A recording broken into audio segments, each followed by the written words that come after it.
Hello and welcome to Falcons Ledge. I'm Ostringer, and today we're going to be reviewing the Virpil Constellation Alpha Prime grip. If you're in the market for a premium, precision-engineered joystick, I'd hang around, because this grip is beautiful and well-engineered. We'll be taking a deep dive into its features, design, and engineering. Let's kick things off with what you see first, the build quality. The Constellation Alpha Prime radiates durability with its aerospace-grade aluminum construction. The brushed metal finish not only looks fantastic, but also feels incredibly sturdy in your hands. The metal construction is lighter in weight and feel than that of the Thrustmaster Warthog grip, but is similar in feel and weight to the VKB MCGU and the Winwing F16EX. The lights in the grip are a bit useless to me, since you put your hand over them when you use it, and since I play a lot of VR, the lights overall are a bit of a waste of added cost. But you might like them. In terms of its styling, the stick looks really good, very aggressive looking, and you can tell that there was a lot of thought put into the stick from an aesthetic perspective. In terms of controls and buttons, one word, plentiful. The Alpha Prime boasts an impressive array of customizable buttons, switches, and hats. With a total of 3 buttons, 4 hats, 2 triggers, a brake lever, a mouse wheel, and an analog stick, you'll have every command at your fingertips, allowing for seamless control over your aircraft or spacecraft. The feel of the buttons are good. The hats don't feel quite as good as the Winwing or VKB counterparts, but they feel better than those of the Warthog, which tend to have a mushy feel to them. The brake lever feels good, but I prefer the Winwing and MCGU brake levers to this one because the brake lever feels very, very light to the pull. The secondary trigger is another place where the MCGU just feels a ton better. I don't like how the second detent is difficult to feel, and this may be a personal thing, but I don't like how the secondary trigger actuates the primary trigger. I could see some wear occurring here if it's used regularly. Now we should talk about ergonomics. I'm going to break this part out into its own video as well, because how we look at ergonomics is important when looking at flight hardware. But first we need to establish the elements of ergonomics for grips. We'll start at the base and work our way up. At the base of the flight stick is the handrest, and usually either a pinky switch or a brake lever. Moving up from there, we have the grip itself. This is an important part of the stick, since this is what you'll be holding on to when manipulating the stick. On the side is often a thumb rest or thumb-actuated input, like a hat, a button, or a mini-stick.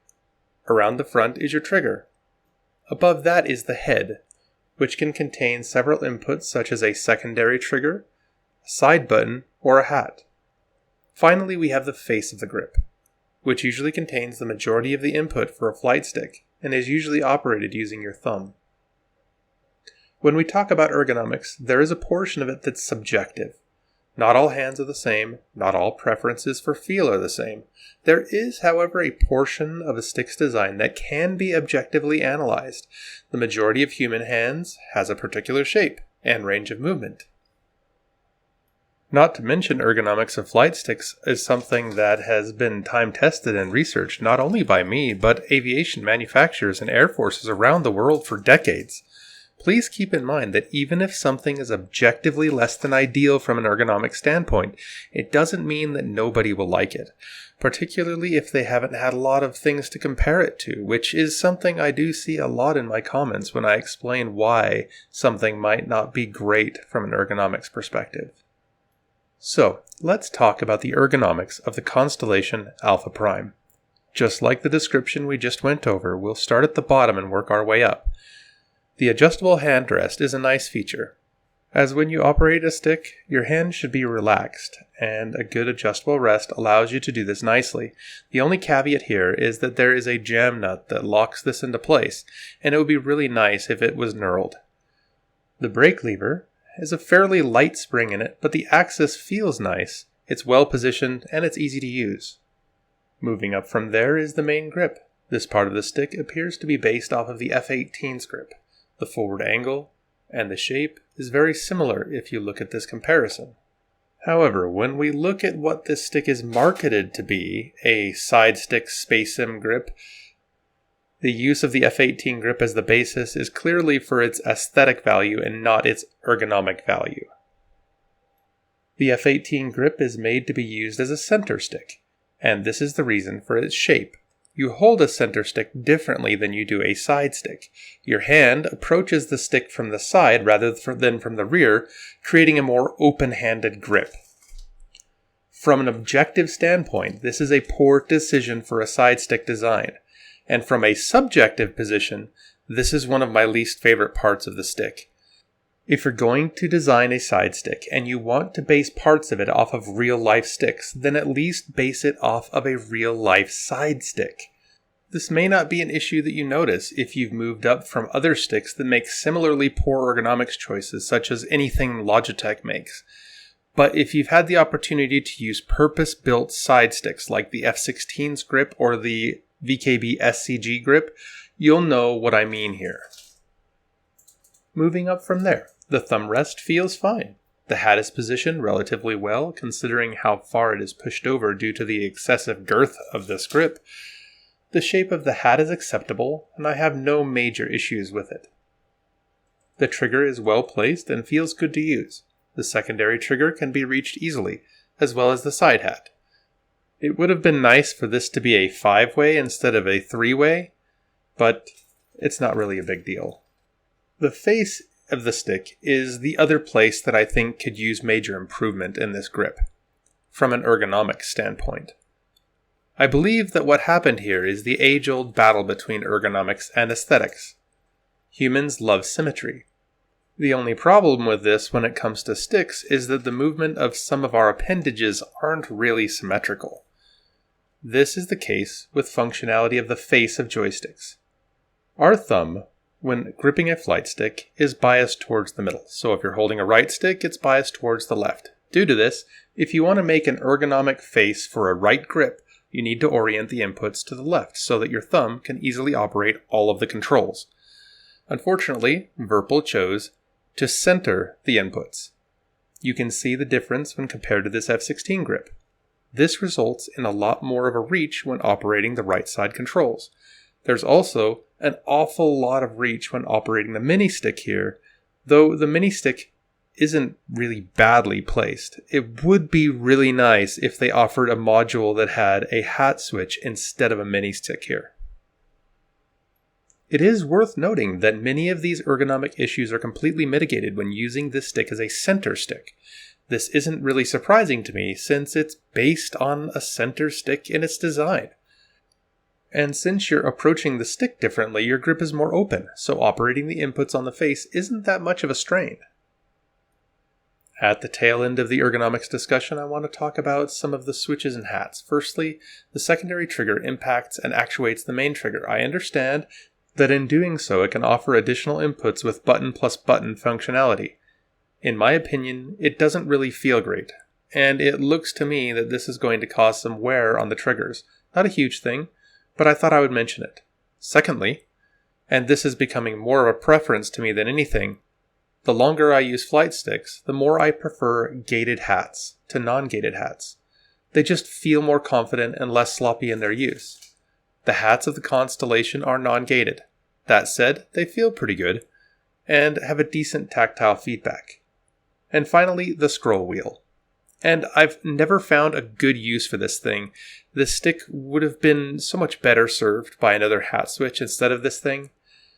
The dual stage center click is a bit odd. I suppose that it works, but is basically useless in most aircraft. When using a dual stick like I do in spacecraft, I just don't see a use for it in space sims either. On things like the mining laser throttle, for example, in Star Citizen, an analog axis is way better than encoders, which is essentially what a mouse wheel is. So I don't use it there either. I'll use the brake lever or a lever on my throttle or something like that. The scroll wheel is just a loss for me. Virpil Software Suite provides an intuitive interface for customizing your joystick settings. From button remapping to sensitivity adjustments, you'll have full control over how the Alpha Prime behaves. Firmware updates are easily accessible, ensuring that your hardware stays up to date with the latest improvements and features. In comparison to its high-end competitors, I'd say the software is less intuitive than Winwing's and less powerful than VKB's, but it's entirely sufficient for configuring the device. Overall, the Virpil Constellation Alpha Prime stands as a formidable contender in the premium joystick market. When specifically talking about grips, not gimbals, I would put it at third place behind the VKB MCGU and the Winwing F16EX grips. The primary reasons for this placement is the fact that the MCGU meets or beats it in nearly every respect. And to add on to that, it has swappable modules so that you can have all hats. The F16EX is a proven design from the F16, and Winwing really did a great job on it. What the Constellation Alpha really has going for it are the gimbals that it has available to it. The CM3 is superb, probably the best spring and cam gimbal on the market, and the WarBRD-D is no slouch either. It's a wonderful gimbal. The Constellation Alpha offers a blend of robust construction and customization options. While certain design choices may not appeal to all users, its overall performance and build quality make it a worthy consideration for enthusiasts seeking precision control for their simulations. So, should you buy the Virpil Constellation Alpha Prime? It's certainly a good stick, and worth the purchase. If there were a simple adapter to allow the MCGU or F16EX grips, I would definitely be using those instead though. Because I've already got a Thrustmaster F16 grip, my preference is to use this instead. I do like the Constellation Alpha as a center stick, because of its grip design and feels really good when it's used there, but the F16 grip also feels good in the center too. It's used that way in the A10, for example, so it makes it very hard for me to go through the process of removing one and adding in the other when it's just a simple addition of an extension for me with the F16 grip installed. Now, I don't like putting out a lot of criticism on a product without also offering some sort of recommendation. If Virpil were to redesign this product and suddenly, and for no real reason, put me in charge of this project, I would narrow down the grip area below the thumb rest. Offset the face to the left so that it emulates the offset of the F16's face.